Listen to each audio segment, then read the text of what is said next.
तारापुर की सीट पर लोक जनशक्ति पार्टी रामविलास के प्रत्याशियों की जीत सुनिश्चित है। मुख्यमंत्री नीतीश कुमार जी की प्रत्याशियों को तीसरे या चौथे नंबर पर लेकर गए। क्या कोई एक वादा मुख्यमंत्री नीतीश कुमार जी ने पूरा किया?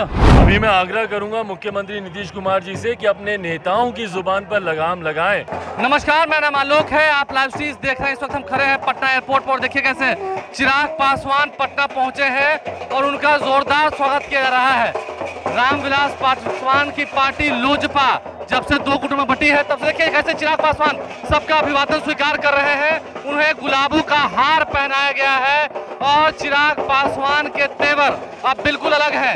लोक जनशक्ति पार्टी रामविलास को जब से चुनाव आयोग की तरफ से मान्यता मिली है, तब से आप देख सकते हैं कैसे पहली बार पटना पहुंचे हैं चिराग पासवान और गाजे बाजे के साथ उनका स्वागत किया जा रहा है। पटना एयरपोर्ट पर युवाओं की होड़ लगी है उनके साथ सेल्फी लेने के लिए, उनके साथ फोटो लेने के लिए। और चिराग पासवान देखिए कैसे लोगों का अभिवादन स्वीकार करते हुए आगे की ओर बढ़ रहे हैं। आपको पता है बिहार विधानसभा की 2 सीटों पर उपचुनाव होना है और ऐसे में चिराग पासवान ने क्या कुछ कहा है। विधानसभा की 2 सीटों पर जो उपचुनाव हो रहा है, लोक जनशक्ति पार्टी रामविलास की ओर से भी इस पर प्रत्याशी उतारे गए हैं। क्या कुछ उनका कहना है, जरा सुनिए। वो ना सिर्फ तीसरे नंबर की पार्टी बनी बल्कि आधे से भी कम उनकी सीटें रह गईं।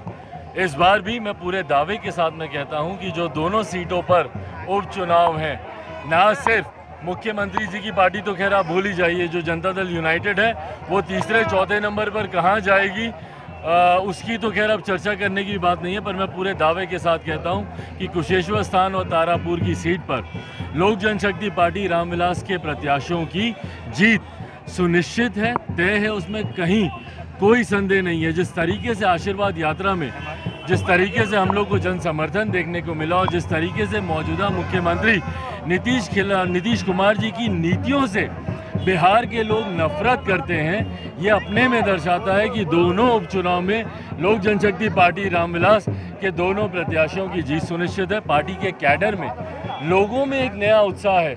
जिस तरीके से हमारे नेता का नाम हमारी पार्टी के साथ जुड़ा है, लोगों में, पार्टी के कैडर में एक नया उत्साह है और ये उत्साह ना सिर्फ हमारे प्रत्याशियों की जीत को सुनिश्चित करेगा बल्कि मुख्यमंत्री नीतीश कुमार जी की प्रत्याशियों को तीसरे या चौथे नंबर पर लेकर जाएगा। जो चल रहा है उसको कैसे देखते हैं? क्या उसका फायदा आपकी पार्टी को मिलने जा रहा है? देखिए, फायदा नुकसान की बात नहीं है, गठबंधन है उनका और उस गठबंधन में ये उनका अपना निर्णय है कि वो अलग होकर चुनाव लड़ना चाहते थे कि साथ मिलकर चुनाव लड़ना चाहते हैं। पर इससे लोक जनशक्ति पार्टी रामविलास को उससे कोई फर्क नहीं पड़ने वाला। जैसा मैंने कहा कि हम लोग की जीत सुनिश्चित है। जो माहौल हम लोग के प्रति बना हुआ है या आशीर्वाद यात्रा में जिस तरीके से माहौल देखने को मिला या अभी भी नामांकन के बाद भी जिस तरीके से वहाँ से लोगों के संदेश आ रहे हैं, दशहरे के तुरंत बाद से मैं खुद दोनों विधानसभाओं में कैंप करूंगा, दोनों जगह जाकर वहाँ पर अपने दोनों प्रत्याशियों के लिए वहाँ पर प्रचार करूंगा। अपनी जीत को सुनिश्चित करने के लिए आने वाले दिनों में जो भी रणनीति होगी उसको अपने नेताओं के साथ मिलकर तैयार किया जाएगा। बट जीत हमारे प्रत्याशियों की होगी, ये तय है। जेडीयू कह रही है कि वोट कटवा खा के एक बार फिर से तेजस्वी यादव को जिताने के लिए चिराग पासवान की चाल है। भाई, वोट कटवा कह के तो पिछली बार इन्होंने अपने आप को तीसरे नंबर की पार्टी बना दिया। अभी मैं आग्रह करूंगा मुख्यमंत्री नीतीश कुमार जी से कि अपने नेताओं की जुबान पर लगाम लगाएं, नहीं बोले इतना कुछ हमारे खिलाफ। आप पहले ही हमारे नेता का बहुत अपमान कर चुके हैं। अब अगर उनकी पार्टी जिसके साथ हमारे नेता का नाम भी जुड़ चुका है, पुनः अगर आप इस तरीके से अपमान करेंगे तो इस बार आपका नामो निशान लेने वाला कोई नहीं होगा। आपके चाचा जी की तरफ से कहा जा रहा है उनकी पार्टी की ओर से कि तेजस्वी यादव ने में वो शामिल नहीं हुए। पहले तो वो ये बताएं कि उन्होंने जिनकी गोद में जाकर वो बैठे हैं और जिनके कोटे से वो मंत्री बने हुए हैं, पहले वो खुद बताएं कि उस नेता ने हमारे नेता का कितना अपमान किया। भाई, दुनिया भर के आप वादे दावे आप करते रहे कि भाई आने वाले दिनों में उनकी पुण्यतिथि पर उनके नाम से रोड की घोषणा की जाएगी, स्मारक की घोषणा की जाएगी, मूर्ति का अनावरण किया जाएगा, राजकीय अवकाश की घोषणा की जाएगी। क्या कोई एक वादा मुख्यमंत्री नीतीश कुमार जी ने पूरा किया?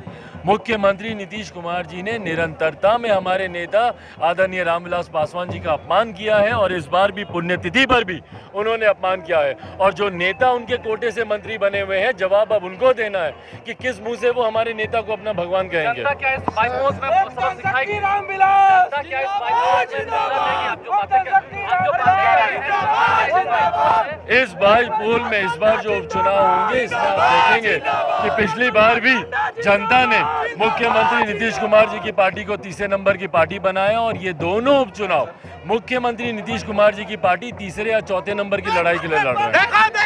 तो आपने सुना चिराग पासवान ने कहीं ना कहीं इशारों में ये कहा है कि वह किसी की मदद नहीं कर रहे हैं, वो इस बार जरूर चुनाव जीतेंगे। और जेडीयू पिछली बार भी तीसरे नंबर की पार्टी बनी थी, इस बार भी वो तीसरे और चौथे नंबर की पार्टी ही बनेगी। वहीं उन्होंने ये भी कहा है कि मुख्यमंत्री नीतीश कुमार अपने मंत्रियों के लगाम पर थोड़ा कंट्रोल कराएं, उनके जबान पर थोड़ा लगाम लगाएं, क्योंकि वो कुछ भी बोल रहे हैं जिसका जो खामियाजा है वो जेडीयू को भुगतना पड़ेगा आने वाले बाईपोल्स में। हमारे चैनल को सब्सक्राइब कर लें, साथ साथ फेसबुक पेज भी लाइक करें, इसके अलावा ट्विटर हैंडल पर लाइव स्ट्रीम को फॉलो करें। धन्यवाद।